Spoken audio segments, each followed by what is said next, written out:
ಕುಮಾರಣ್ಣವರು ರಾಜ್ಯ ರಾಜಕಾರಣಕ್ಕೆ ಬರಬೇಕು ಅಂತಕ್ಕಂಥದ್ದು ಜನರ ಒಂದು ಭಾವನೆ ಆಗಿದೆ. ಏಕೆಂದರೆ ನಾನು ರಾಜ್ಯ ಪ್ರವಾಸ ಮಾಡಿದಂಥ ಸಂದರ್ಭದಲ್ಲಿ ನಾನು ಗಮನಿಸಿದಂಥ ಅಂಶ, ಕಳೆದ 2.5 ವರ್ಷದ ಸರ್ಕಾರದ ಆಡಳಿತ ವೈಖರಿಯನ್ನು ನೋಡಿ ಜನ ಬೇಸತ್ತು ಹೋಗಿದ್ದಾರೆ. ಕುಮಾರಣ್ಣ ಅವರ 2 ಬಾರಿ ರಾಜ್ಯದ ಮುಖ್ಯಮಂತ್ರಿಗಳ ಆಡಳಿತವನ್ನು ನೆನೆಸ್ಕೊಳ್ತಾ ಇದ್ದಾರೆ. ಆ ರೀತಿಯಾದಂಥ ಆಡಳಿತವನ್ನು ಅತ್ಯಂತ ಅಲ್ಪಾವಧಿಯಲ್ಲಿ ಕೊಟ್ಟಂಥದ್ದು ಸನ್ಮಾನ್ಯ ಕುಮಾರಣ್ಣ ಅವರು. ಆ ನಿಟ್ಟಿನಲ್ಲಿ ಭಾಳ ಜನ ಇವತ್ತು ಜನಗಳ ಒಂದು ಅಭಿಪ್ರಾಯ ಆಗಿದೆ.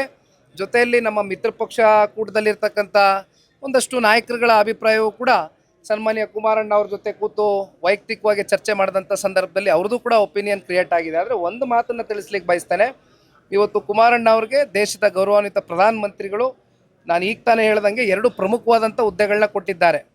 ಸೊ ದೇಶವನ್ನು ಕಟ್ತಕ್ಕಂಥ ಕೆಲಸಕ್ಕೆ ಸನ್ಮಾನ್ಯ ಕುಮಾರಣ್ಣ ಅವರು ಹೆಚ್ಚು ಸಮಯವನ್ನು ಮೀಸಲಿಟ್ಟಿದ್ದಾರೆ. ರಾಜ್ಯ ರಾಜಕಾರಣಕ್ಕೆ ಕುಮಾರಣ್ಣ ಅವರು ಯಾವ ಹಂತದಲ್ಲಿ ಬರಬೇಕು ಅಂತಕ್ಕಂಥದ್ದು ಬಹುಶಃ ದೇವೇಗೌಡರು, ಕುಮಾರಣ್ಣ ಅವರು, ಪ್ರಧಾನಮಂತ್ರಿಗಳು, ಗೃಹ ಸಚಿವರು ಇವರೆಲ್ಲರೂ ಸೂಕ್ತವಾದಂಥ ಸಂದರ್ಭದಲ್ಲಿ ಕೂತು ಇವೆಲ್ಲ ನಿರ್ಣಯ ಕೈಗೊಳ್ತಾರೆ.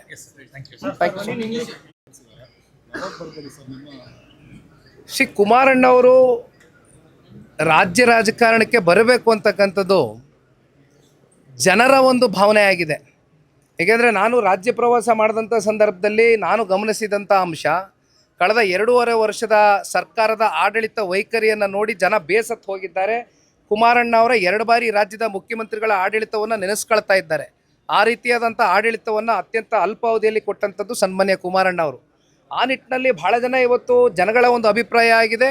ಜೊತೆಯಲ್ಲಿ ನಮ್ಮ ಮಿತ್ರ ಪಕ್ಷ ಕೂಟದಲ್ಲಿರ್ತಕ್ಕಂಥ ಒಂದಷ್ಟು ನಾಯಕರುಗಳ ಅಭಿಪ್ರಾಯವೂ ಕೂಡ ಸನ್ಮಾನ್ಯ ಕುಮಾರಣ್ಣ ಅವ್ರ ಜೊತೆ ಕೂತು ವೈಯಕ್ತಿಕವಾಗಿ ಚರ್ಚೆ ಮಾಡಿದಂಥ ಸಂದರ್ಭದಲ್ಲಿ ಅವ್ರದ್ದು ಕೂಡ ಒಪಿನಿಯನ್ ಕ್ರಿಯೇಟ್ ಆಗಿದೆ. ಆದರೆ ಒಂದು ಮಾತನ್ನು ತಿಳಿಸ್ಲಿಕ್ಕೆ ಬಯಸ್ತೇನೆ, ಇವತ್ತು ಕುಮಾರಣ್ಣ ಅವ್ರಿಗೆ ದೇಶದ ಗೌರವಾನ್ವಿತ ಪ್ರಧಾನಮಂತ್ರಿಗಳು ನಾನು ಈಗ ತಾನೇ ಹೇಳ್ದಂಗೆ 2 ಪ್ರಮುಖವಾದಂಥ ಹುದ್ದೆಗಳನ್ನ ಕೊಟ್ಟಿದ್ದಾರೆ. ಸೊ ದೇಶವನ್ನು ಕಟ್ತಕ್ಕಂಥ ಕೆಲಸಕ್ಕೆ ಸನ್ಮಾನ್ಯ ಕುಮಾರಣ್ಣ ಅವರು ಹೆಚ್ಚು ಸಮಯವನ್ನು ಮೀಸಲಿಟ್ಟಿದ್ದಾರೆ.